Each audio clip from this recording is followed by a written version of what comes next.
بسم اللہ الرحمن الرحیم رب زدنی علما۔ ان الحمد للہ نحمده ونستعینه ونستغفره ونؤمن به ونتوکل علیہ ونعوذ باللہ من شرور انفسنا ومن سیئات اعمالنا من يهده الله فلا مضل له ومن يضلل فلا هادي له واشهد ان لا اله الا الله وحده لا شريك له واشهد ان محمدا عبده ورسوله فان خير الحديث كتاب الله وخير الهدي هدي محمد صلى الله عليه وسلم وشر الامور محدثاتها وكل محدثة بدعة وكل بدعة ضلالة وكل ضلالة في النار. قال الله تبارك وتعالى في القرآن المجيد والفرقان الحميد بعد أن أقول أعوذ بالله السميع العليم من الشيطان الرجيم من حمزه ونفخه ونفسه. يا أيها الناس اتقوا ربكم الذي خلقكم من نفس واحدة وخلق منها زوجها وبث منهما رجالا كثيرا ونساء واتقوا الله الذي تساءلون به والأرحام إن الله كان عليكم رقيبا. يا أيها الذين آمنوا اتقوا الله حق تقاته ولا تموتن إلا وأنتم مسلمون. يا أيها الذين آمنوا اتقوا الله وقولوا قولا سديدا يصلح لكم أعمالكم ويغفر لكم ذنوبكم ومن يطع الله ورسوله فقد فاز فوزا عظيما. الحمد لله خالق الوجود من العدم الذي علم بالقلم علم الإنسان ما لم يعلم.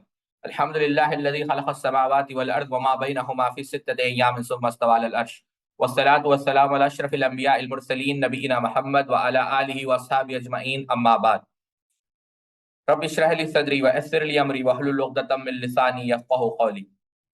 تمام قسم کی تعریف، کبریائی اور بڑائی اللہ رب العزت کے لیے لائق و زیبا ہے، اور لاکھوں نہیں کروڑ درود السلام بھیجتے ہم تمام انبیاء کرام پر اور خصوصاً اللہ کے رسول صلی اللہ علیہ وسلم پر. جیسا کہ طلبہ آپ لوگ جانتے ہیں کہ کل ہم نے بنیادی طور پر ان باتوں پر غور کیا کہ علم کیوں حاصل کرنا چاہیے، اور طالب علم جب علم حاصل کرتا ہے تو اس کی نیت کیا ہونا چاہیے. آج انشاءاللہ ہم اسی بات کو آگے بڑھاتے ہوئے دیکھیں گے. خاص کر بعض ایسے صحابہ کو ہم دیکھیں گے جنہوں نے علم کے لیے کافی ساری محنتیں کی، کیونکہ ظاہر سی بات ہے سب سے زیادہ اس امت فَإِنْ آمَنُوا بِمِثْلِ مَا آمَنْتُمْ بِهِ فَقَدِ اهْتَدَوْا. اللہ رب العزت نے معیار ہدایت کس کو بنایا؟ صحابہ رضوان اللہ تعالی مجمعین کو، کہ اگر تم لوگ نجات پانا چاہتے ہو، کامیاب ہونا چاہتے ہو، تو تم اس طریقے سے ایمان لو جس طریقے سے صحابہ رضوان اللہ تعالی مجمعین نے ایمان لایا. بلکہ یہاں پر بات طویل نہ ہو جائے. سبحان اللہ. وَإِذَا قِيلَ لَهُمْ آمِنُوا كَمَا آمَنَ النَّاسُ قَالُوا أَنُؤْمِنُ كَمَا آمَنَ السُّفَهَاءُ. جب ان سے کہا گیا کہ تم ایسے ایمان لاؤ جیسے صحابہ ایمان لائے، تو انہوں نے کیا کہا؟ منافقین نے، مشرکین نے، کفار نے، کہ بلا ہم ایسے ایمان لائے جیسے ان بیوقوفوں نے ایمان لایا. اللہ اکبر. یعنی بیوقوف کس کو کہا گیا؟ صحابہ کو. تو اللہ رب العزت نے جواب اس کا یہ دیا کہ یہی لوگ بیوقوف ہے. اب سوال یہاں پر یہ پیدا ہوتا ہے، صحابہ کا گستاخ تو زندیق ہے، کافر ہے، تو لیکن بیوقوف کیوں کہا گیا؟ نقطہ یہ پتا چلا کہ صحابہ کو ہم جو کچھ بھی کہیں گے آسمان سے ہم وہی سنیں گے. صحابہ کو ان لوگوں نے کہا کہ یہ بیوقوف ہے، آسمان سے آواز آئی تم بیوقوف ہو. صحابہ کو ہم کہیں گے کہ یہ متقی ہے، آسمان سے کیا آواز آئے گی کہ تم متقی ہو. صحابہ کو ہم یہ کہیں گے کہ یہ مغفور ہے، اللہ نے ان کی مغفرت کر دی، آسمان سے کیا آواز آئے گی. اور جو صحابہ کو نعوذ باللہ من ذالک کافر کہے وہ کیا ہے؟ وہ خود کافر ہے. تو صحابہ کی ہم دیکھیں گے کہ صحابہ رضوان اللہ تعالی مجمعین نے جو خیر القرون یعنی کس طریقے سے وہ علم حاصل کرتے تھے، یا علم کے متعلق ان صحابہ نے ہم کو کیا نصیحت کی. آپ دیکھیں امام احمد ابن حنبل رحمہ اللہ نے، امام احمد ابن حنبل علیہ الرحمہ نے اپنے مسند کے اندر، یہاں پر میں ساتھیوں کو ایک اہم بات بتانا چاہوں گا، خاص کر میری بات کو آپ لوگ سمجھیں. اللہ رب العزت ہم سب پر رحم فرمائے. بنیادی طور پر بعض طلباء کو ہم دیکھتے ہیں وہ کثرت اور قلت کو دیکھ کر پریشان ہو جاتے ہیں کہ آج کلاس میں کافی کم لوگ آئے ہیں، آج کلاس میں اتنے لوگ نہیں آئے ہیں جتنے لوگوں کی توقع ہم کر رہے تھے. نہیں، آپ اٹھا کر دیکھیں تاریخ. مثال کے طور پر عطا ابن ابی رباح رحمہ اللہ کو آپ لوگ دیکھیں. عطا ابن ابی رباح رحمہ اللہ کون ہے؟ سبحان اللہ. عطا ابن ابی رباح رحمہ اللہ مکہ کے مفتی ہے. اللہ اکبر. یعنی عبداللہ جلیل القدر صحابہ کے شاگرد ہے، بلکہ کئی سارے مسائل میں بعض روایت ملتی ہے، جیسے عبداللہ ابن عمر رضی اللہ تعالیٰ عنہ کا قول کہ صحابہ خود بعض مسائل میں عطا ابن ابی رباح رحمہ اللہ سے سوال کرتے تھے، بلکہ ان کی طرف رجوع کرنے کی نصیحت کرتے تھے. اتنے عظیم عالم دین عطا ابن ابی رباح رحمہ اللہ. عطا ابن ابی رباح رحمہ اللہ، امام اوزاعی رحمہ اللہ ان کے متعلق کہتے ہیں کہ جب آپ درس دیا کرتے تھے تو آپ کی مجلس میں صرف 7 یا 8 لوگ ہوا کرتے تھے. کتنے؟ 7 یا 8 بس. لیکن کیا اس قلت اور کثرت کی وجہ سے آپ نے درس دینا یا طلباء نے درس میں حاضر ہونا چھوڑ دیا؟ بالکل بھی نہیں. اگر آپ مثالیں دیکھتے، شاہ حنبل ابن اسحاق کہتے ہیں کہ امام احمد ابن حنبل علیہ الرحمہ نے جب مسند احمد لکھائی تو صرف 3 لوگ تھے، اس میں سے میں تھا، 2 تو ان کے بیٹے تھے عبداللہ اور صالح، تیسرا میں تھا. خود شیخ عبد الکریم خدیر کہتے ہیں کہ 22 سال میں نے تفسیر قرطبی پڑھا. شیخ عبد الکریم خدیر ریاض آپ جا کر دیکھیں. دیکھیں یہاں پر ایک بات میں تمام طلباء کو بتانا چاہوں گا، اور اس میری بات کو لکھیں، آپ ابھی لکھ لیں تاکہ بھول نہ پائے. امام نووی رحمۃ اللہ علیہ تہذیب الاسماء واللغات کے اندر لکھتے ہیں کہ یہ جو علماء ہیں یہ ہم پر ہمارے آباء و اجداد یا ہمارے والدین سے بھی زیادہ رحم کرنے والے ہیں، بلکہ یہاں تک لکھتے ہیں کہ ان کے متعلق غافل رہنا یہ ایک معیوب چیز ہے، یہ ایک ایسی چیز ہے جو ناپسندیدہ ہے. کیوں؟ کیونکہ یہ وہی علماء ہے جنہوں نے ہمیں جنت کی طرف، جنت کا راستہ بتایا ہے، جہنم کے راستوں سے ہمیں، جہنم کے راستوں سے بچایا ہے، اور شیطان کی تلبیس کو، مکر کو ہم سب پر واضح کیا ہے. عرض کر رہا تھا کہ بات یہ عرض کر رہا تھا کہ سبحان اللہ، اعوذ باللہ من الشیطان الرجیم. تو امام احمد ابن حنبل علیہ الرحمہ نے جب مسند احمد لکھائی تو صرف 3 لوگوں کو لکھائی، بلکہ شیخ عبد الکریم خدیر، امام نووی رحمہ اللہ کی بات میں عرض کر رہا تھا، امام نووی رحمہ اللہ کہتے ہیں کہ ان علماء کے متعلق جاننا بے حد ضروری ہے، ان کی معرفت رکھنا بے حد ضروری ہے. کیوں؟ یہ وہی علماء ہیں جنہوں نے دین کی خدمت کی ہے اور ہم پر احسان کیا ہے. تو بتا یہ رہا تھا شیخ عبد الکریم خدیر کہتے ہیں کہ تفسیر قرطبی میں نے 22 سال پڑھائی اور صرف چند طلباء موجود تھے، بلکہ بات سے بات ہمیں یاد آ گئی، شیخ امین شانقیطی، شیخ شیخ عبد الرزاق العفیفی، شیخ عبد الرحمن الافریقی، شیخ عبد العزیز بن باز ان کی ایک معروف شاگرد ہیں. بلکہ جب 1402 ہجری میں شیخ عبداللہ ابن حمید رحمہ اللہ کا انتقال ہوا تو شیخ عبداللہ ابن غدین کو، حفظہ اللہ کو، شیخ عبداللہ ابن غدین کو ممبر بنا، فتاوی نور اللہ درب میں فتویٰ دینے کے لیے ان کا انتخاب کیا گیا. کافی بڑی شخصیت ہے شیخ عبداللہ ابن غدین. اللہ اکبر. شیخ عبداللہ ابن غدین کا درس ہم سن رہے تھے. خود شیخ عبداللہ ابن غدین کہتے ہیں کہ 5 سال میں نے تفسیر جلالین پڑھائی. کتنے سال؟ 5 سال. 5 سال میں نے تفسیر جلالین پڑھائی. معروف تفسیر ہے امام سیوطی اور ان کے استاد امام محلی کی، آپ دیکھ سکتے ہیں. کہتے ہیں 5 سال میں نے تفسیر پڑھائی اور صرف 2 طلباء موجود تھے. اللہ اکبر، صرف 2. شیخ عثیمین کو آپ دیکھ لیں، شیخ ابن باز کو آپ دیکھ لیں. شیخ عبد الکریم خود کہتے ہیں کہ جب ہم شیخ ابن باز کے درس میں شامل ہونے کے لیے ریاض کو جاتے تو بسا اوقات صرف 10 طلباء ہوتے. شیخ عثیمین کے متعلق آتا ہے بسا اوقات صرف 4، بسا اوقات 2. ہے کہ نہیں؟ تو بتانا مقصد کیا ہے ساتھیوں کہ کثرت اور قلت سے کبھی آپ لوگ ڈریے نہیں، بالکل نہیں. اللہ اکبر. اور ماحول سے، عوارض سے، حالات سے، اسباب سے کبھی نہ گھبرائیں. اگر آپ تنہا محسوس کر رہے ہیں، آپ سوچیں جب سیدنا آدم علیہ السلام جب زمین پر اللہ رب العزت نے ان کو اتارا تو کون تھے؟ تنہا تھے. فَإِمَّا يَأْتِيَنَّكُم مِّنِّي هُدًى فَمَن تَبِعَ هُدَايَ فَلَا خَوْفٌ عَلَيْهِمْ وَلَا هُمْ يَحْزَنُونَ. تم اتباع کرو علم کی، ہدایت کی، وحی کی، نہ تمہیں خوف ہوگا اور نہ تمہیں غم ہوگا. اگر آپ کے والدین آپ کے علم حاصل کرنے کے خلاف ہیں تو آپ سیدنا ابراہیم علیہ السلام کو دیکھیں کہ کیا کہا آزر نے کہ لَأَرْجُمَنَّكَ، ہم تو تمہیں پتھر ماریں گے. آپ سیدنا یوسف علیہ السلام کو دیکھیں کہ خود ان کے بھائی جو ان کے خلاف تھے ان کو کنویں میں پھینک دیا. یونس علیہ السلام دیکھیں کہ آپ مچھلی کے پیٹ میں تھے. نوح علیہ السلام کے متعلق سوچے کہ آپ کو کشتی بنانے کا حکم دیا جا رہا ہے تو آپ کے ذہن میں کیا کیفیت اس وقت کی ہوگی. اللہ کے رسول صلی اللہ علیہ وسلم کے حالات کو آپ پڑھیں کہ آپ کے اقربا آپ کے خلاف تھے، لیکن ان تمام اسباب میں آپ دیکھیں کہ تمام انبیاء علیہ السلام کا توکل یا بالفاظ دیگر یقین کس پر تھا؟ اللہ پر. بی بی مریم نے جب پوچھا کہ میں کیسے حاملہ ہو سکتی ہوں، اور آپ اس آزمائش سے نکلے، آپ کی عفت، آپ کی پاک دامنی کا اظہار اللہ رب العزت نے سیدنا عیسیٰ علیہ السلام سے کروایا. جب کنویں میں تھے سیدنا یوسف علیہ السلام، اللہ رب العزت نے نہ ہی اس کنویں سے نکلوایا بلکہ مصر کی وزارت آپ کو ہاتھ میں دی. موسیٰ علیہ السلام جب دیکھ رہے ہیں کہ سامنے سمندر ہے تو کیا کہا؟ کلا ان معی ربی سیہدین، اللہ مجھے ہدایت دینے والا ہے.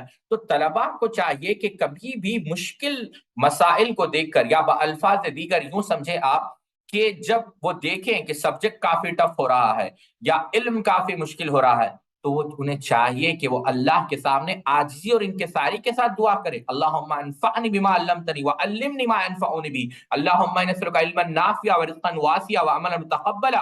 بلکہ عبداللہ ابن عباس اللہم نسألک علما نافعا ورزقا واسعا وشفاء من کل داء. تو کبھی بھی مایوس نہیں ہونا چاہیے، مایوسی کفر ہے. قل یا عبادی الذین اسرفوا علی انفسہم لا تقنطوا من رحمت اللہ. بات سے بات دوسری طرف چلے گئی. امام احمد بن حنبل علیہ الرحمہ اپنی مسند کے اندر نقل کرتے ہیں ایک صحابی کا واقعہ، اور وہ اور سیدنا قبیصہ رضی اللہ عنہ کا واقعہ. کہتے ہیں امام احمد بن حنبل رحمہ اللہ، واخرج احمد عن قبیصہ ابن المقارن، کہتے ہیں قبیصہ رضی اللہ تعالیٰ عنہ، آتیت النبی صلی اللہ علیہ وسلم، میں اللہ کے رسول صلی اللہ علیہ وسلم کے پاس آیا. فقال ما جاء بک، اللہ کے رسول صلی اللہ علیہ وسلم نے پوچھا قبیصہ یہاں کیسے آنا ہوا؟ قلت کبر سنی ورق عظمی فاتیتک لتعلمنی ما ينفعنی اللہ بی. قال ما مررت بحجر ولا شجر ولا مدر الا استغفر لك یا قبیصہ. اللہ اکبر. کہتے ہیں اللہ کے رسول صلی اللہ علیہ وسلم کہ اے قبیصہ، قبیصہ تمہارا آنا کیسے ہوا؟ تو اس وقت انہوں نے کیا کہا؟ انہوں نے یہ کہا کہ اللہ کے رسول صلی اللہ علیہ وسلم میں بوڑھا ہو چکا ہوں، میری ہڈیاں کمزور ہو چکی ہے، میں اس وجہ سے آپ کے پاس آیا ہوں تاکہ علم حاصل کر سکوں اور علم سے نفع اٹھا سکوں. تو کہا اے میرے صحابی کہ جب تم علم حاصل کرنے میرے پاس آ رہے تھے، کوئی پتھر ایسا نہیں، کوئی جھاڑ کا پتا ایسا نہیں، کوئی ریت کا ذرہ ایسا نہیں کہ جہاں سے تمہارا گزر ہوا ہو اور ان اشیاء نے تمہاری مغفرت کے لیے دعا نہ کی. اور پھر کہا اذا صلیت الصبح فقل ثلاثا سبحان اللہ العظیم وبحمدہ تعافى من الاعمى والجذام والفالج یا قبیصہ. قل اللهم انی اسالک مما عندك وافض علی من فضلك وانشر علی من رحمتك وانزل علی من برکتك وانزل علی من برکتك او کما قال.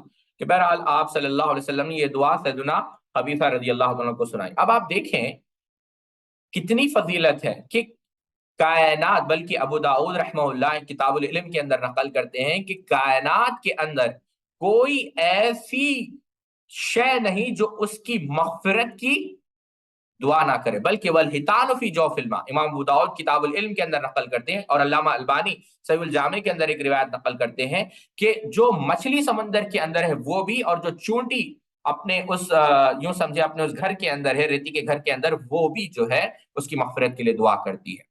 تو بات یہ پتا چلی کہ طلباء کے لیے کائنات کی ہر مخلوق دعا کرتی ہے، اور یہ دنیا کی بہت بڑی نعمت ہے علم. بلکہ مثال کے طور پر آپ اس حدیث کو سامنے رکھے جس کو امام مسلم رحمہ اللہ نے اپنی صحیح کے اندر نقل کیا. ان عقبۃ ابن عامر قال خرج رسول اللہ صلی اللہ علیہ وسلم ونحن فیہ الصفہ. کہتے ہیں عقبہ ابن عامر رضی اللہ تعالی عنہ کہ ہم اللہ کے رسول صلی اللہ علیہ وسلم کے ساتھ نکلے. ہم صفہ یعنی آپ جانتے ہیں اصحاب صفہ. تو اللہ کے رسول صلی اللہ علیہ وسلم نے کہا ایکم یحب ان یغدو کل یوم الی بطحان العقیق او العقیق فیاتی بناقتین قوموین فی غیر اسم ولاقت رحم. کہ کون ہے جو اس بازار، یعنی یہ بطحان اور عقیق جو ہے بازار ہے، جو یہاں پر جانا چاہتا ہے وادی، اور جو ہے بڑے بڑے اونٹنیاں یا اونٹ اپنے ساتھ لانا چاہتا ہے بغیر کسی گناہ کے، یعنی حلال طریقے سے اس کو اونٹ مل جائے. فقلنا یا رسول اللہ صلی اللہ علیہ وسلم کلنا نحب ذلک، اے اللہ کے رسول ہم سب یہ پسند کرتے ہیں. تو اس وقت اللہ کے رسول صلی اللہ علیہ وسلم نے کہا قال افلا یغدو احدکم الى المسجد فیعلم یقرأ آیتین من کتاب اللہ خیر له من ناقتین وثلاث خیر له من ثلاث واربع خیر له من اربع ومن اعدادهن من الابل. کہتے ہیں کہ اگر تم مسجد جاؤ اور 2 آیتیں پڑھ لو یا 2 آیتیں سیکھ لو یا 2 آیتیں پڑھ لو یا 2 آیتیں سکھا دو، مختلف روایتوں میں مختلف الفاظ ہے، تو یہ تمہارے لیے 2 اونٹنیوں سے 2 اونٹوں سے زیادہ بہتر ہے. اور 3 پڑھ لو تو 3 اونٹوں سے، اور 4 پڑھ لو تو 4. اس طریقے سے عدد اللہ کے رسول صلی اللہ علیہ وسلم نے بتائی. تو پتہ یہ چلا کہ یہ دنیا کی بہت بڑی نعمت ہے کہ آپ علم سیکھیں اور علم کو آپ سکھائیں. بلکہ اس سے بھی بڑھ کر ایک واقعہ جس کو امام ترمذی رحمہ اللہ نے اپنی سنن کے اندر نقل کیا، اور میں چاہتا ہوں کہ آپ لوگ اس واقعے کو غور سے سنیں. امام ترمذی رحمہ اللہ کہتے ہیں ان انس قال كان اخوانی علی عہد رسول اللہ صلی اللہ علیہ وسلم، کہتے ہیں کہ اللہ کے رسول صلی اللہ علیہ وسلم کے زمانے میں دو بھائی تھے، احدہما یختلف والآخر یلزم رسول اللہ صلی اللہ علیہ وسلم ویتعلم منہ، کہتے ہیں کہ ایک بھائی تو محنت کیا کرتا تھا، یعنی مزدوری کیا کرتا تھا، ٹھیک ہے، اور دوسرا بھائی ہمیشہ اللہ کے رسول صلی اللہ علیہ وسلم کو وہ لازم اللہ کے رسول صلی اللہ علیہ وسلم سے چپکا ہوا رہتا تھا تاکہ علم سیکھے۔ فشک المحترف واخاہ الی رسول اللہ صلی اللہ علیہ وسلم، تو وہ بھائی جو مزدوری کیا کرتا تھا وہ آیا اللہ کے رسول صلی اللہ علیہ وسلم کے پاس شکایت لے کر کہ اللہ کے رسول یہ تو کچھ کرتا ہی نہیں میرا بھائی، یہ تو بس آپ سے چپٹا ہوا رہتا ہے۔ تو اس وقت اللہ کے رسول صلی اللہ علیہ وسلم نے کہا اللہ کا بھی ترزق، کہ اے میرے صحابی، اس کی برکت سے، اس کے توسل سے تمہیں بھی رزق مل رہا ہے، تمہاری بھی زندگی سعادت سے مالا مال ہو رہی ہے۔ اب آپ دیکھیں دو بھائی ہیں اور دو بھائیوں میں سے ایک بھائی کی زندگی میں برکت آ رہی ہے، کس وجہ سے؟ علم کی وجہ سے۔ یہاں پر میری بات طویل نہ ہو جائے، میں 5 سے 10 منٹ کے اندر ایک واقعہ آپ کو ابھی بتانے لگا ہوں، ذرا غور سے سمجھیں، مجھے واقعہ ایک یاد آ گیا۔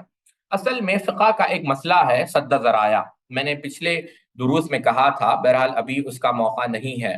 سد ذرائع کہتے ہیں، مثال کے طور پر غض البصر کے متعلق جب میں نے گفتگو کی تھی تو اس میں نے اس مسئلے کو سمجھا تھا، بہرحال ابھی وہ موقع نہیں ہے۔ تو اس پر ایک شام کے عالم دین ہے، ان کا نام ہے شیخ محمد ہشام البرہانی رحمہ اللہ، انتقال ان کا ہو گیا ہے، بہرحال ان سے ہمارا اختلاف اپنی جگہ۔ ایک حنفی عالم دین ہے اور سیریا شام کے رہنے والے ہیں۔ وہ کہتے ہیں، وہ واقعہ نقل کرتے ہیں اپنے دادا سے، شیخ سعید ہشام البرہانی سے۔ کافی سارے امام بخاری کے ادب المفرد کی تحقیق، فقہ الصیام عند مذاہب الاربعہ، فقہ المناسک عند مذاہب الاربعہ، یہ پوری کتابیں ان کی موجود ہے، آپ جا کر دیکھ سکتے ہیں، معروف عالم دین ہے شام کے۔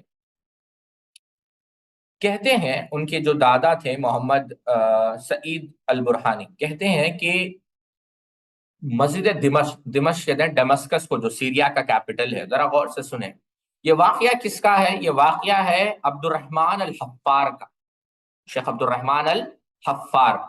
حفار کسے کہتے ہیں ساتھیوں؟ حفار اسے کہتے ہیں جو خبر کھودتا ہے۔ آپ قبرستان جب جائیں، اللہ اکبر، جب آپ قبرستان جائیں تو آپ دیکھیں خبر کو ایک شخص کھودنے والا ہوتا ہے، تو اسے کہتے ہیں حفار۔ تو شیخ عبد الرحمن الحفار جو تھے، یہ اصل میں دمشق کے اندر ایک بہت بڑا قبرستان ہے جس کا نام ہے دہدہ، جو شہر کے بیچوں بیچ مقیم ہے، تو اس کے وہ خادم تھے۔ اب غور سے واقعے کو سنیں۔ عبد الرحمن کہتے ہیں کہ میں قبرستان کے سامنے تھا تو اچانک ایک خاتون آئی اور ساتھ میں ایک جنازہ تھا اور جنازے میں کافی کم لوگ تھے۔ تو جیسا میری ذمہ داری تھی، میں نے میت کو لیا، قبر کھودا اور دفنانے لگا۔ جب میں دفنانے لگا تو میں نے اپنے آنکھوں سے دیکھا، اللہ اکبر، کہ قبر کشادہ ہوگی، روضۃ من ریاض الجنہ، بلکہ وہ گڑا جنت کے باغیچہ بن گیا، اور میں نے دیکھ ہی رہا تھا، اچانک دو فرشتے گھوڑوں پر سوار ہوتے ہوئے آئے اور وہ میت کو لے کر چلے گئے اور میں بے ہوش ہو گیا، یعنی وہ منظر کو دیکھ رہا۔ جب وہ اٹھا، عبد الرحمن الحفار جب اٹھے تو انہوں نے یہ واقعہ بتایا اپنے آس پاس کے لوگوں سے جو اس جنازے میں شاگرد تھے، تو انہوں نے کہا ہو سکتا ہے آپ نے کوئی خواب دیکھا ہو، ہم نے تو ایسی کوئی چیز نہیں دیکھی، ہو سکتا ہے آپ کو کچھ وہم ہوا۔ اب عبد الرحمن الحفار دوڑے اس عورت سے ملاقات کرنے کے لیے، لیکن کوئی ملا نہیں۔ سمجھ رہے ہیں آپ میری بات؟ وہ عورت جا چکی تھی۔ چند مہینے کے بعد وہ معمول کے مطابق اپنی ڈیوٹی کر رہے تھے، اپنی نوکری کر رہے تھے، پھر وہی عورت آئی ایک اور جنازے کو لے کر، اور انہوں نے اس میت کو لیا۔ جب دفنانے کے لیے پہنچے، ہو بہو وہی منظر انہوں نے دوسری بار دیکھا، ہو بہو، کہ وہ خبر کشادہ ہو گئی اور وہ جنت کا باغیچہ بن گیا، اور دو فرشتے گھوڑے پر سوار ہو کر آئے اور اس لاش کو لے کر چلے گئے۔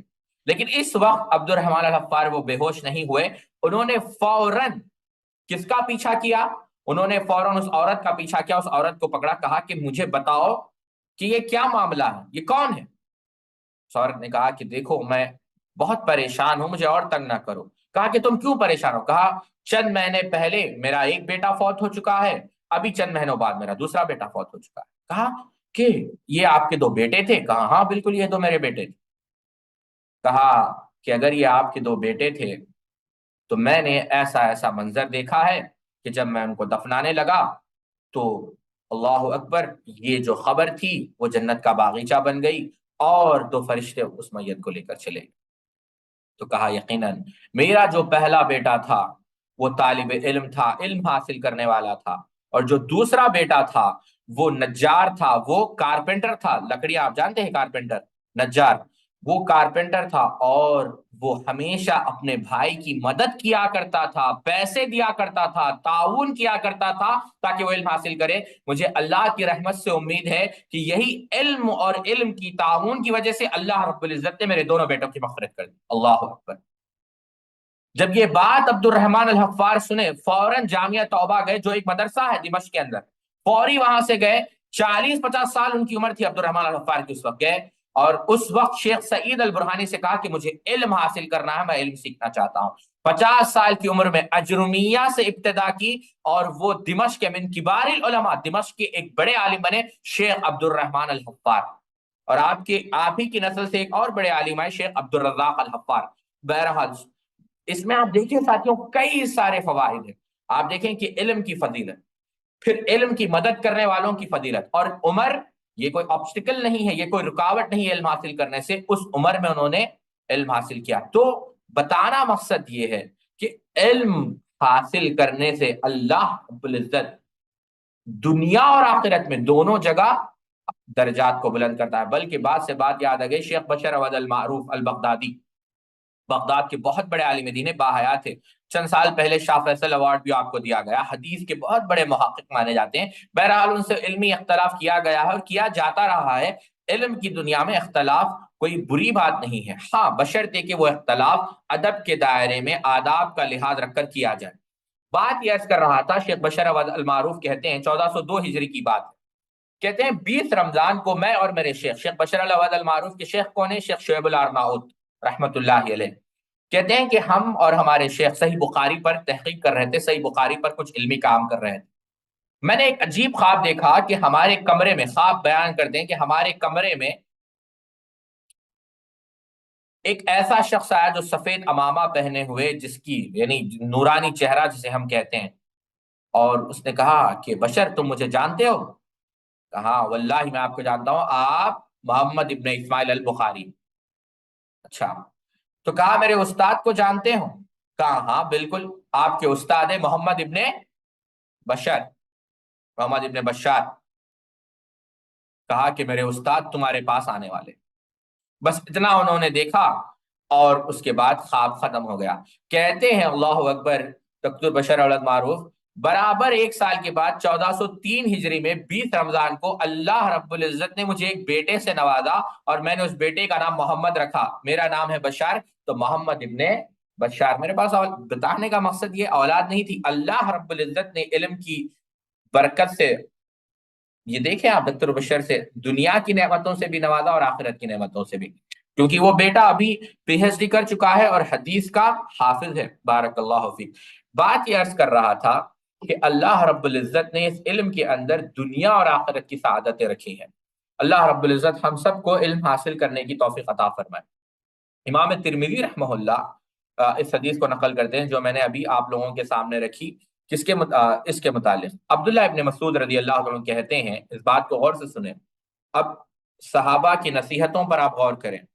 عبداللہ ابن مسعود رضی اللہ عنہ کہتے ہیں، واخرج ابن البر رحمہ اللہ فی جامع بیان العلم، ابن عبد البر رحمہ اللہ جامع بیان العلم کے اندر نقل کرتے ہیں، ان ہارون رحمہ اللہ جو تابعی ہیں کہتے ہیں کہ میں عبداللہ ابن مسعود رضی اللہ تعالی عنہ کے ساتھ بیٹھا ہوا تھا، تو عبداللہ ابن مسعود رضی اللہ عنہ نے کہا کان ابن مسعود یقول اغدو عالما او متعلما ولا تقد فيما بين ذلك فانما بين ذلك جاهل او جحال وان الملائكه تبسط اجنحتها لرجل غدا يطلب العلم من الرضا لما يصنع۔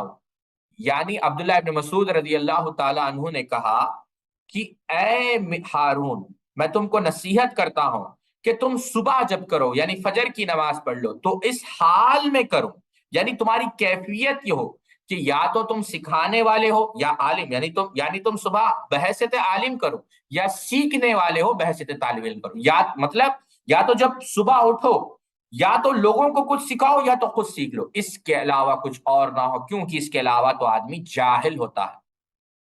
یعنی صبح تمہاری ہو، طالب علم جب مسلمان اٹھے تو دن کی ابتدا ہی علم سے ہو۔ کیسے ساتھیوں؟ آپ صبح اٹھے قرآن مجید کی تلاوت کرے، غور کرے، کثرت سے تلاوت کرنا یہ مقصود نہیں۔ آپ عبداللہ ابن عباس رضی اللہ عنہ کو دیکھیں، آپ نے کیا کہا کہ سورہ بقرہ کی یہ میں یہ پسند کرتا ہوں کہ ایک ایک آیت پر میں تدبر کروں، اس سے کہ میں مکمل سورہ بقرہ کی تلاوت کر لوں۔ تو بہرحال عبداللہ ابن مسعود رضی اللہ عنہ کیا کہا کہ جب تمہاری صبح ہو تو کیسے ہو؟ یا تو تم علم سیکھنے والے بنو یا علم سکھانے والے بنو، کیونکہ اس کے علاوہ اگر کچھ بنو گے تو تم کیا بنو گے؟ جاہل بنو گے۔ اور کہا کہ اس عمل کی وجہ سے فرشتے تم سے اتنی محبت کرتے ہیں ہارون کہ فرشتے ان کے پر بچھا دیتے ہیں، اس وجہ سے کہ تم نے دن کی ابتدا علم سے کی ہے۔ اللہ اکبر! یعنی آپ دیکھیں کہ کتنی فضیلت ہے کہ انسان جب دن کی ابتدا کس سے کرتا ہے؟ علم سے۔ بلکہ دوسری نصیحت جو میں آپ کے سامنے رکھنا چاہوں گا، اور اس نصیحت پر آپ لوگ غور کریں، امام ابو درداء امام ابن البر اور دیگر محدثین نقل کرتے ہیں، اور ابو نعیم رحمہ اللہ، سیدنا ابو درداء رضی اللہ عنہ کہتے ہیں کہ ضحاک کہتے ہیں کہ ابو درداء رضی اللہ تعالیٰ عنہ نے ایک ہمیں خطبہ دیا اور کہا، کافی پیاری بات سیدنا ابو درداء رضی اللہ عنہ کہا، یا اہل دمشق، یا اہل دمشق، یعنی جو دمشق میں وہ رہتے تھے، انتم الاخوان فی الدین والجیران فی الدار والانصار علی الاعداء ما یمنکم من مودتی وانما مؤنتی علی غیرکم ما لن ارا علماءکم یذهبون وجحالکم لا تعلمون واراکم قد اقبلتم علی ما تکفل لکم به وترکتم ما امرتم به الا ان قوما بنو شدیدا وجمعوا کثیرا وَأَمَّلُوا بَعِيدًا فَأَصْبَاحَ بُنْيَانَهُمْ قُبُورًا وَأَمْلَهُمْ غُرُورًا وَجَمَعَهُمْ بُورًا أَلَا فَتَعَلَّمُوا وَعَلَّمُوا فَإِنَّ الْعَالِمَ وَالْمُتَعَلِّمَ فِي الْأَجْرِ سَوَاءٌ وَلَا خَيْرٌ فِي النَّاسِ بَعْدَهُمَا۔ اللہ اکبر!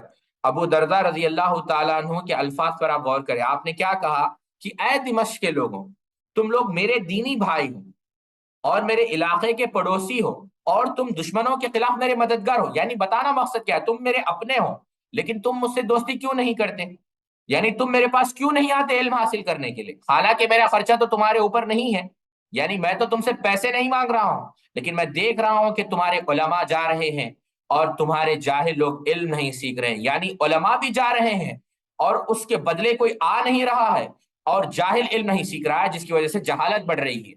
پھر کہا کہ اللہ نے تمہاری روزے کی ذمہ داری لی رکھی ہے، جس روزی کے پیچھے تم دوڑ رہے ہو، اور اللہ نے تمہیں جن کاموں کا حکم دیا ہے انہوں حکم دیا ہے انہیں چھوڑ کر رکھا ہے، یعنی تم نے اس کو چھوڑ دیا ہے۔ اور کہا غور سے سنو، کچھ لوگوں نے بڑی مضبوط عمارتیں بنائی اور بہت مال جمع کیا اور بڑی دور کی امیدیں لگائی، یعنی دنیا کے پیچھے وہ دوڑے، لیکن پھر ان کی عمارتیں گر گئی، قبرستانیں بن گئی، اور ان کی امیدیں دھوکہ ثابت ہو گئی، اور ایسے لوگ خود ہلاک ہو گئے۔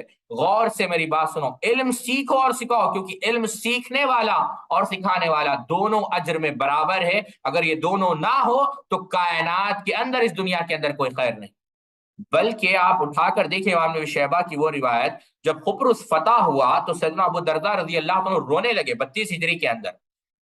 بولا کہ آج تو خوش ہونے والی بات ہے کہ ہم نے ایسے شہر کو فتح یاب کر لیا، آپ کیوں غمزدہ ہیں؟ کہتے ہیں کہ کیا تم نے نہیں دیکھا کہ یہ ایسی قوم طاقتور قوم تھی، لیکن جب اللہ کے اوامر کو انہوں نے ضائع کر دیا، اللہ رب العزت کے پاس مچھر کے برابر بھی ان کی کوئی حیثیت نہیں۔ مجھے ڈر ہے کہ کب ہم اللہ کے اوامر کو ضائع کر دیں اور ہمارا بھی حال ان لوگوں کے جیسے ہو جائے، اس وجہ سے میں رو رہا۔ تو بتانا مقصد یہ ہے کہ انسان دنیا کے بجائے دوڑنے سے پہلے سعادت یہ ہے کہ وہ کس کے پیچھے دوڑے؟ وہ اس کے پیچھے دوڑے کہ وہ علم کے پیچھے دوڑے، کیونکہ یہی انسان کے لیے کیا ہے؟ سعادت ہے۔ امام بزار رحمہ اللہ سیدنا ابو ذر غفاری رضی اللہ عنہ کی ایک نصیحت نقل کرتے ہیں، تیسری نصیحت ہے، عن ابی ذر و ابی ہریرہ، اور یہ ابو ہریرہ رضی اللہ تعالیٰ عنہ سے بھی ہے اور متعدد اصحاب سے ہے۔ لباب یتعلموہ الرجل احب الی من الف رکعت تطوعا، کہ صحابہ اس بات کو پسند کرتے ہیں کہ علم کا ایک باب، علم کا ایک چیپٹر وہ سیکھ لے اس سے کہ 1000 رکعتیں پڑھے۔ بلکہ صحابہ نے یہاں تک کہا اس جاء الموت لطالب العلم وهو على هذه الحالة مات وهو شہید۔ اللہ اکبر، جب طالب علم حاصل کر رہا ہے، نوٹ بنا رہا ہے، درس سن رہا ہے، یا درس کی تیاری کر رہا ہے، یا قرآن مجید کی تفسیر پڑھ رہا ہے، حدیث کی شرح پڑھ رہا ہے، فقہ کو سمجھنے کی کوشش کر رہا ہے، وراثت کے مسائل کو سمجھنے کی کوشش کر رہا ہے، دعوت کے میدان میں غیر مسلموں کو کیسے دعوت دے اس کی تیاری کر رہا ہے، اسلام کے خلاف جو جدید اعتراضات آ رہے ہیں ان اعتراضات کا کیسے دفاع کیا جائے اس کی تیاری کر رہا ہے، اللہ رب العزت کی اسماء الحسنہ کی معرفت حاصل کرنے کی کوشش کر رہا ہے، چاہے کسی بھی میدان میں، جب وہ علم حاصل کر رہا ہے اور اسی حالت میں ہے، اور اگر اس حالت میں اس کی موت آ جائے تو اللہ رب العزت قیامت کے دن اسے شہداء کی صف میں یعنی شہید کی حیثیت سے اس کو کھڑا کرے، کوئی معمولی بات نہیں۔ تو بتانا مقصد یہ ہے، جیسا میں نے کہا علم کے اندر بنیادی طور پر میں نے پہلے بھی شیخ البانی رحمہ اللہ کی نصیحت آپ لوگوں کے سامنے رکھی تھی کہ مقصد یہ ہے کہ ہم اسی راستے پر مر جائیں، مقصد یہ نہیں ہے کہ منزل پر پہنچ جائے۔ اللہ اکبر۔ ابن عباس رضی اللہ تعالیٰ عنہ، امام ازدی چوتھی نصیحت، ابن عباس رضی اللہ عنہ کہتے ہیں، امام ازدی کہتے ہیں قال سألت عن ابن عباس عن الجہاد، امام ابن عبد البر جامع بیان العلم میں نقل کرتے ہیں کہ میں نے عبداللہ ابن عباس رضی اللہ تعالیٰ عنہ سے جہاد کے متعلق پوچھا، تو اس وقت کہا فقال الا ادلک علی ما هو خیر لک من الجہاد، کہ کیا میں تمہیں جہاد سے بہتر کوئی چیز نہ بتاؤں؟ کہا ہاں بتائیے۔ کہا تمہارے لیے بہتر یہ ہے کہ تاجیو مسجدا فتعلموا فیہ القرآن والفقہ فی الدین او قال سنہ، کہ تمہارے لیے بہتر یہ ہے کہ تم مسجد میں جاؤ، سیکھو، کیا قرآن سیکھو، فقہ سیکھو، سنت سیکھو یا سکھاؤ، یہ تمہارے لیے جہاد سے بھی بہتر ہے۔ بلکہ خود آپ دیکھیں عبداللہ ابن عباس رضی اللہ تعالیٰ عنہ کا عمل کیا تھا، بات سے بات ہمیں یاد آ گئی، امام دارمی رحمہ اللہ اور امام حاکم رحمہ اللہ اپنی مستد کے اندر نقل کرتے ہیں، غور سے سنیں۔ اور عبداللہ ابن عباس کوئی معمولی صحابی نہیں، غیر معمولی صحابی ہے، اللہ اکبر۔ جب عبداللہ ابن عباس کا ذکر آتا تو عطا بن ابی رباح جو آپ کے شاگرد ہیں ان کے آنکھ نرم ہو جاتے عبداللہ ابن عباس کو یاد کر کر، کیوں؟ استاد سے اس قدر وہ محبت کیا کرتے تھے۔ کہتے ہیں خود عبداللہ ابن عباس رضی اللہ عنہ کا واقعہ آپ دیکھیں، کہتے ہیں ابن عباس رضی اللہ عنہ قال لما قبض رسول اللہ صلی اللہ علیہ وسلم قلت لرجل من الانصار، کہ جب اللہ کے رسول صلی اللہ علیہ وسلم کی وفات ہوئی تو میں کہاں پہنچا؟ ایک ایسے شخص کے پاس جو انصار میں سے تھا، میں اس کے پاس پہنچا اور کہا حلما فلنسأل اصحاب رسول اللہ صلی اللہ علیہ وسلم فانہم اليوم کثیر، کہ چلو ہم اصحاب رسول کے پاس چلتے ہیں، اللہ کے رسول کے صحابہ کے پاس چلتے ہیں تاکہ ان سے سوال کریں اور علم جمع کریں۔ کس سے کہا؟ صحابی، اس صحابی سے جو انصار میں سے تھے۔ فقالا، تو اس انصاری نے کہا وعجبا لک یا ابن عباس اترى الناس یفتقرون الیک وفی الناس من اصحاب رسول اللہ صلی اللہ علیہ وسلم من فیہم، کیا تم پر تعجب ہے ابن عباس، کیا تم سمجھتے ہو کہ لوگ تمہارے پاس آئیں گے؟ یفتقرون، کہ جب حالانکہ صحابہ موجود ہیں، بڑے بڑے صحابہ، کبار صحابہ موجود ہیں، تو لوگ تمہارے پاس کیوں آئیں گے؟ لوگوں کو تمہاری حاجت کیا ہے؟ اب دیکھیں، یعنی ڈسکریج کیا ایک معنوں میں، کہا کہ اس کی ضرورت نہیں ہے۔ تو اگر آپ اور ہم ہوتے تو کیا کرتے؟ اگر آپ کا کوئی دوست کہیں ارے شیخ کے درس تو کافی مشکل ہوتے جا رہے ہیں، ہم کہاں بیٹھے، تو آپ کیا کریں گے؟ ہاں بھائی تم صحیح کہہ رہے ہو لہٰذا ہم درس کو تر، لیکن نہیں، اللہ اکبر، آپ دیکھیں غور سے سنیں اس واقعے کو۔ کہتے ہیں عبداللہ ابن عباس قال فترکت ذاک، میں نے اسے چھوڑ دیا، اس دوست کو ہی چھوڑ دیا، یعنی صحابی کو میں نے چھوڑ دیا۔ واقبلت اسأل اصحاب رسول اللہ صلی اللہ علیہ وسلم وان کان یبلغون الحدیث عن الرجل فآتی بابہ وهو قائل، اور میں ہر اس صحابی کے پاس جاتا جس کے متعلق مجھے یہ بات پہنچتی کہ ان کے پاس اللہ کے رسول صلی اللہ علیہ وسلم کی حدیث ہے، اور جب میں جاتا تو اپنے چادر کو بچھا دیتا اور دیکھتا دوپہر کا وقت ہوتا، وہ اندر آرام کر رہے ہوتے تو ان کے دروازے پر جاتا، چادر کو بچھا دیتا اور ٹیک لگا کر بیٹھ جاتا ان کے انتظار میں۔ کون؟ عبداللہ ابن عباس رضی اللہ تعالیٰ عنہ، اہل بیت میں سے ہے، کوئی معمولی صحابی نہیں۔ اللہ اکبر، اللہ کے رسول صلی اللہ علیہ وسلم کے چچا کے بیٹے ہیں، سیدنا عباس کے بیٹے ہیں، جاتے ہیں وہاں پر بیٹھ جاتے ہیں۔ جب بیٹھتے ہیں کہتے ہیں فاتوسدوا، ردائی علی بابہ یسفی، دھول اڑتی، اور الریح علیہ من تراب، دھول اڑتی اور میرے چہرے پر دھول جم جاتی ہوا کی وجہ سے. فیخرج فیرانی فیقول، اور جب کوئی نکلتا باہر، یعنی وہ صحابی نکلتے تو وہ کیا کہتے، یا ابن ام رسول اللہ صلی اللہ علیہ وسلم، اے اللہ کے رسول کے بھائی، ما جاء بک، تم کیسے ہمارے گھر کے سامنے، ہلا ارسلت الیہ فاتیک، آتی فاتیک، اگر آپ کسی کو بھیجتے تو ہم خود آپ کے پاس آ جاتے. فقل لا انا احق ان آتیک، کہ میرا حق بنتا ہے، طالب علم کا حق بنتا ہے کہ وہ جس سے سیکھ رہا ہے اس کے چوکٹ پر جائے اور وہاں پر انتظار کرے. یہ آپ کا حق بنتا ہے کہ ہم آپ کے پاس آئے، آپ کے اوپر، یہ آپ کے لیے ضروری نہیں، آپ کے اوپر لازم نہیں کہ آپ ہمارے پاس آئے.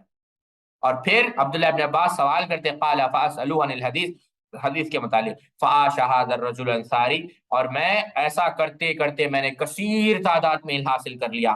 فعاش هذا الرجل الانصاری حتى رآني وقد اجتمع الناس حولي يسألوني فیقول، اور جب بڑھتے گئی میری عمر تو وہ انصاری کافی دنوں بعد جب میں نے علم حاصل، یعنی کثیر تعداد میں نے علم کو جمع کر لیا، وہ مجھے دیکھ رہا تھا اور لوگ میرے آس پاس جمع ہو رہے تھے تاکہ علم سے سیکھے، اللہ کے رسول صلی اللہ علیہ وسلم کے اصحاب کے علم کو مجھ سے سیکھے.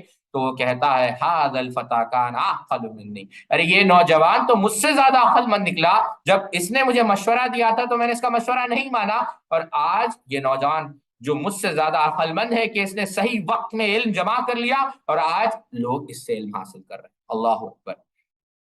تو بات یہ بیان کر رہا تھا ساتھیوں کہ علم کو حاصل کرنے کے لیے محنت کرنا بہت لازم ہے. انسان کو چاہیے کہ وہ دنوں رات کو ایک کر دے، تب جا کر اللہ رب العزت اس کو علم عطا کرتا ہے.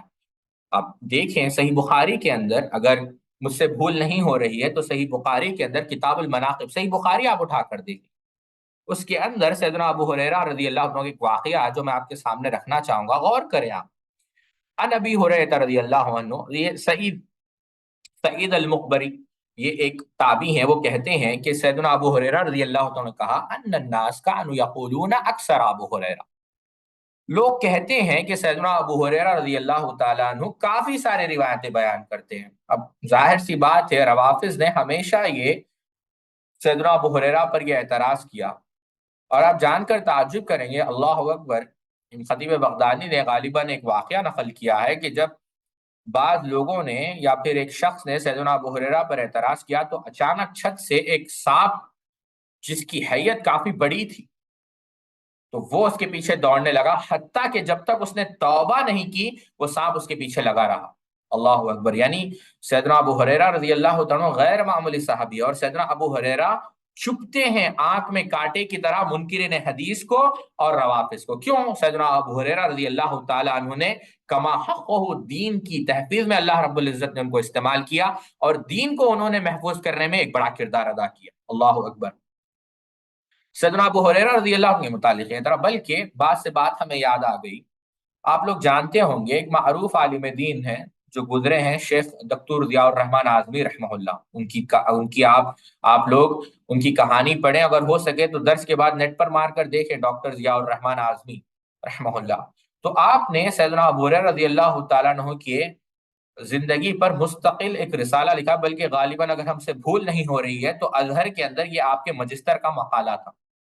آپ نے پی ایچ ڈی یا ایم فل، دو میں سے مجھے یاد ہے، ماجسٹر یا پی ایچ ڈی کا آپ کا مقالہ صرف اسی پر تھا کہ سیدنا ابو ہریرہ رضی اللہ تعالی عنہ کی سیرت پر، اور جو خاص کر ان پر جو اعتراضات ہوئے. تو کہتے ہیں کہ جب میں مصر میں تھا تو میرے پاس ایک شخص آیا جس کا نام تھا عبد الحکیم حمادہ. عبد الحکیم حمادہ. جب عبد الحکیم حمادہ میرے پاس آیا تو اس نے کہا کہ شیخ ہمیں پتہ لگا ہے کہ آپ سیدنا ابو ہریرہ رضی اللہ تعالیٰ عنہ کی سیرت پر کام کر رہے ہیں. کہا ہاں، ہم سیدنا ابو ہریرہ رضی اللہ تعالیٰ عنہ کی سیرت پر کام کر رہے ہیں. کہا شیخ میں نے ایک عجیب واقعہ زندگی میں دیکھا، وہ واقعہ میں آپ کو بھی سنانے لگا. کہا ٹھیک ہے. کہا شیخ ہمارے علاقے میں ایک شخص ہوا کرتا تھا جو سیدنا ابو ہریرہ رضی اللہ تعالیٰ عنہ کی بے حد توہین کیا کرتا تھا، بلکہ آپ کے لیے نازیبا الفاظ استعمال کیا کرتا تھا، یعنی صحیح الفاظ استعمال نہیں کیا کرتا تھا، آپ کی شان میں گستاخی کیا کرتا تھا. اچھا.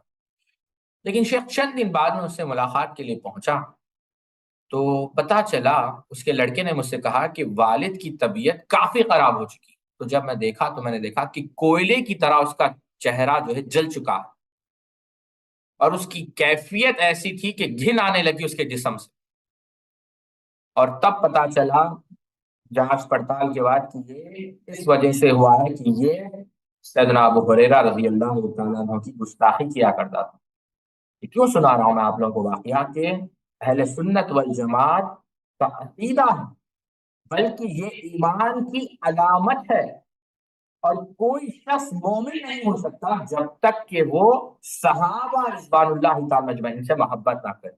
لہذا کوئی شخص، چاہے وہ سیدنا معاویہ ابن ابی سفیان ہو، سیدنا عمرو ابن عاص ہو، سیدنا مغیرہ ابن شعبہ ہو، سیدنا عمار ابن یاسر ہو، سیدنا علی، اگر ان کے خلاف رضوان اللہ تعالی اجمعین سب و شتم کرتا ہے یا شکوک و شبہات پھیلانے کی کوشش کرتا ہے تو وہ اہل سنت سے خارج ہے، ہمارا اس سے کوئی لینا دینا نہیں۔ نہ ہم رافضی ہے جو اہل بیت کی محبت میں غلو کرتے ہوئے اس حد تک پہنچ جاتے ہیں کہ صحابہ رضوان اللہ تعالی اجمعین کی تنقید کرتے ہیں، نہ ہم نواسب ہے جو سیدنا معاویہ یا اہل شام کے دفاع میں اتنا بڑھ جاتے ہیں کہ وہ اہل بیت سے بغض کرنے لگے۔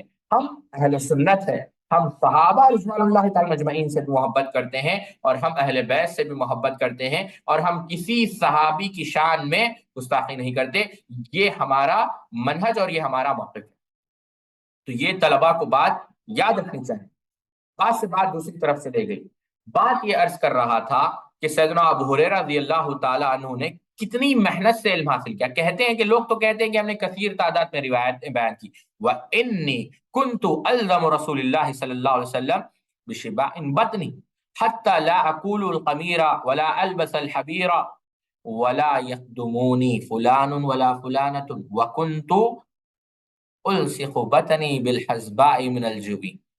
جب آپ یہ پڑھیں تنہائی میں تو طالب علم کا تقاضا یہ ہے کہ آپ کے آنکھ میں آنسو آ جائے۔ آپ الفاظ پر غور کریں، پھر کہتے ہیں وَإِن كُنْتُ لَاسْتَقْرِئُ الرَّجُلَ آیَةَ حِیَ مَعِیَ کِی يَنْقَلِبَ بِفَیُطْعِمَنِی وَکَانَ أَخْیَرَ النَّاسِ الْمِسْکِینَ جعفر ابن ابی طالب کَانَ يَنْقَلِبُ بِنَا۔ اب بہرحال روایت لمبی ہے، ہم اس پر نہیں جاتے، لیکن اس کی روح کیا ہے ہم اس کو سمجھتے ہیں۔ کہتے ہیں ابو ہریرہ رضی اللہ تعالیٰ کہ لوگ تو یہ کہتے ہیں کہ ہم کثرت کے ساتھ روایتیں بیان کرتے ہیں، لیکن وہ کیا جانے، حالانکہ پیٹ بھرنے کے بعد میں اللہ کے رسول صلی اللہ علیہ وسلم کے ساتھ ہر وقت رہتا تھا، نہ میں روٹی نہ کھاتا اور نہ عمدہ لباس پہنتا، یعنی میرا وقت علم کے سوا کسی دوسری چیز میں لگتا ہی نہیں تھا، اور نہ میری خدمت کے لیے کوئی فلاں یا فلانی یا کوئی کیا کہتے ہیں کوئی غلام یا کوئی لونڈی میرے پاس بھی نہیں تھی، بلکہ میں بھوک کی شدت کی وجہ سے اپنے پیٹ سے پتھر باندھ لیا کرتا تھا۔ بعض وقت میں کسی کو کوئی آیت اس لیے پڑھ کر، یعنی اس لیے پڑھ کر اس کا مطلب پوچھتا تھا کہ وہ اپنے گھر لے جا کر مجھے کھانا کھلائے۔ اللہ اکبر! یعنی کہتے ہیں میں اس لیے پڑھ کر، یعنی آیت پڑھتا تھا تاکہ وہ اس بہانے مجھے اپنے گھر لے جا کر کھانا کھلائے۔ یہ کون ہے؟ سیدنا ابو ہریرہ رضی اللہ تعالیٰ۔ یہ کوئی معمولی بات نہیں، یہ میں آپ کو کوئی قصہ کہانی نہیں سنا رہا ہوں۔ صحیح بخاری اٹھا کر دے، کتاب الفضائل اصحاب النبی صلی اللہ علیہ وسلم آپ اٹھا کر دیکھیں، اور اس کے اندر جو کتاب باب ہے، باب مناقب جعفر ابن ابی طالب الہاشمی، آپ اس باب کو اٹھا کر دیکھیں، اس کے اندر یہ حدیث موجود ہے۔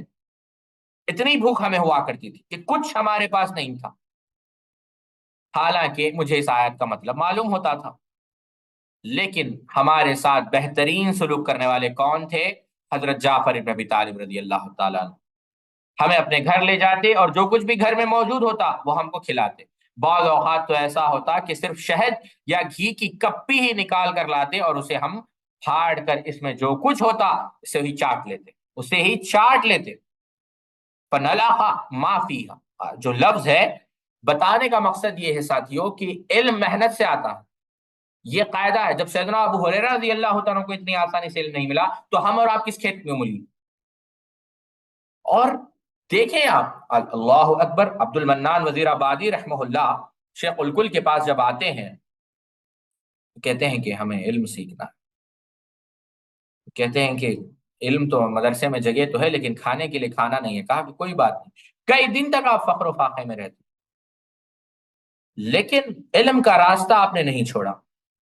کیوں ساتھیوں؟ کیونکہ ہر طالب علم کو یہ بات بنیادی طور پہ ہی حفظ ہوتی ہے، بلکہ بنیادی طور پر اسے سمجھ لینا چاہیے کہ یہ راستہ میرے گھر کے راستے میں، جیسا شاعر نے کیا خوب کہا، میرے گھر کے راستے میں کوئی کہکشاں نہیں ہے، ان راستوں سے چل کر آ سکو تو آؤ۔ آپ دیکھیں کسی بھی، آپ خود شیخ ضیاء الرحمن اعظمی کا جب ذکر آ گیا تو ان کی جو کتاب ہے الجامع الکامل فی الصحیح شامل، بڑی موسوعہ انسائکلوپیڈیا حدیث کا، تمام صحیح روایتوں کو انہوں نے جمع کرنے کی کوشش کی۔ اللہ ان کی مغفرت کرے، اللہ ان پر رحم فرمائے۔ کافی سال انہوں نے وقف کر دیے اس ایک کتاب کو لکھنے کے لیے، بلکہ انیس الساری، یہ فتح الباری کے اندر، فتح الباری جو صحیح بخاری کی شرح ہے، اس کے اندر جتنے بھی مرفوع روایات، ان تمام روایت کی تخریج کے لیے ایک عالم دین اٹھے جن کا نام تھا دکتور نبیل بن منصور۔ دکتور نبیل بن منصور نے 20 سال محنت کی۔ کتنے سال ساتھیوں؟ 20 سال۔ 20 سال محنت کی، اور پوری فتح الباری کے اندر جتنے اللہ کے رسول صلی اللہ علیہ وسلم کے احادیث ہے، یعنی بخاری کی شرح کرتے ہوئے ابن حجر اسقلانی نے جتنی روایتیں لائی ہے، ان تمام روایتوں کی تخریج اور تحقیق کی دکتور نبیل بن منصور نے 20 سال لگا کر۔ تہذیب السنن، امام ابو داؤد رحمہ اللہ کی سنن کی جو ایک حاشیہ، یوں سمجھے ایک مختصر شرح ہے ابن قیم رحمہ اللہ کی۔ ابن قیم کہتے ہیں کہ 4 مہینے میں ہم نے یہ کتاب لکھی۔ کہتے ہیں کہ دوران سفر ہم نے تہذیب سنن کی تالیف کی، ابو داؤد کی شرح، یعنی سفر کر رہے ہیں اور سفر کرتے کرتے کتاب لکھ رہے ہیں۔ کیوں؟ وہ پسند نہیں کرتے تھے کہ ہم سفر کے وقت کو ضائع کریں، بلکہ سفر کے دوران ہی آپ نے ایک مکمل کتاب لکھ ڈالی۔ بلکہ آج بھی آپ علماء سے پوچھیں کہ سیرت کے اوپر سب سے بہترین کتاب کون سی ہے، بلکہ آپ جان کر تعجب کریں گے، ایک حنفی عالم ہے مفتی سعید خان، حنفی ہے، لیکن کہتے ہیں کہ سب سے بہترین کتاب جو سیرت پر لکھی گئی ہے وہ زاد المعاد فی الہدی خیر العباد۔ بلکہ علامہ علی میاں ندوی رحمہ اللہ نے بھی یہی بات کہی، کوئی معمولی کتاب نہیں، بہترین کتاب ہے سیرت کے اوپر علامہ ابن قیم رحمہ اللہ کی۔ لیکن وہ کتاب آپ دیکھیں، علامہ ابن قیم رحمہ اللہ نے کسی لائبریری میں بیٹھ کر، کسی آفس میں بیٹھ کر نہیں لکھی، آپ اٹھا کر دیکھیں دوران سفر، جب آپ سفر کر رہے تھے، ٹریول کر رہے تھے، اس وقت لکھی۔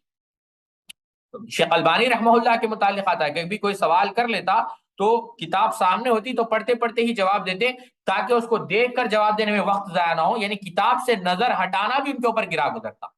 بلکہ آپ کے شاگرد شیخ مشہور علیہ سلمان اور غالباً شیخ ابو اسحاق الحوینی لکھتے ہیں کہ ایک دفعہ شیخ البانی کو ایک پیج پڑھنا تھا۔ کیا پڑھنا تھا؟ ایک پیج۔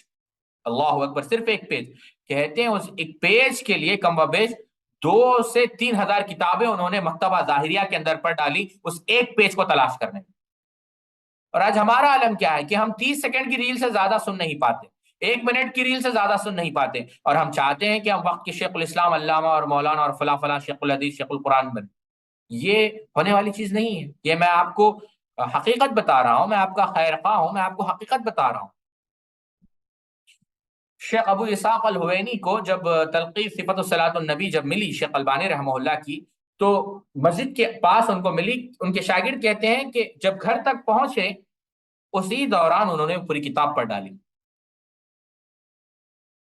یہ کوئی معمولی علماء نہیں ہے۔ آپ شیخ ابو اسحاق الحوینی، یہی تو، یہ سمجھے آپ المیہ، یہی تو رونا ہے کہ ان علماء کی سیرتیں آپ نہیں پڑھتے۔ آپ کیا سمجھتے ہیں کہ یہ علماء بغیر محنت کے کوئی عالم بنتا ہے؟ بالکل نہیں ساتھی۔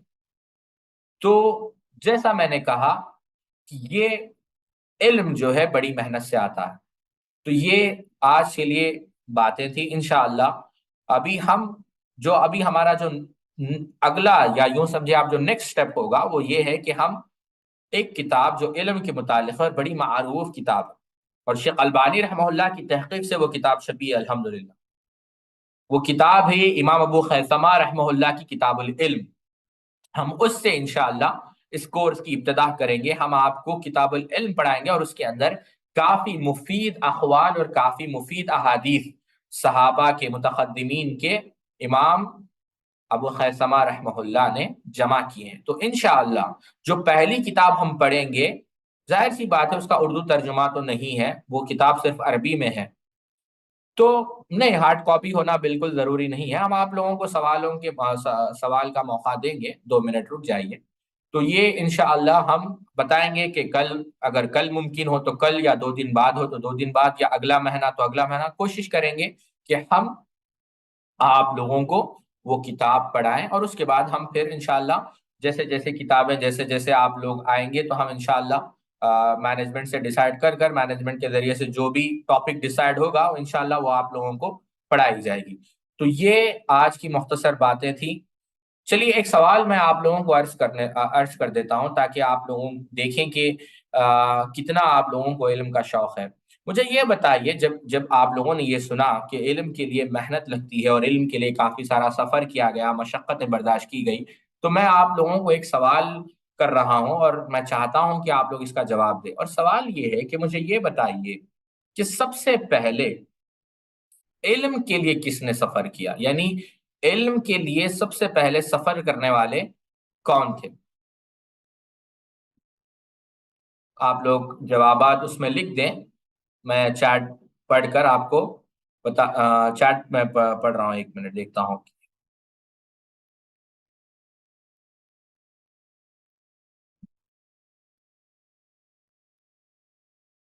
اعجاز نے کہا موسیٰ علیہ السلام، الفیہ یہ موسیٰ علیہ السلام، 1 منٹ میں پڑھ رہا ہوں ایک کے بعد ایک۔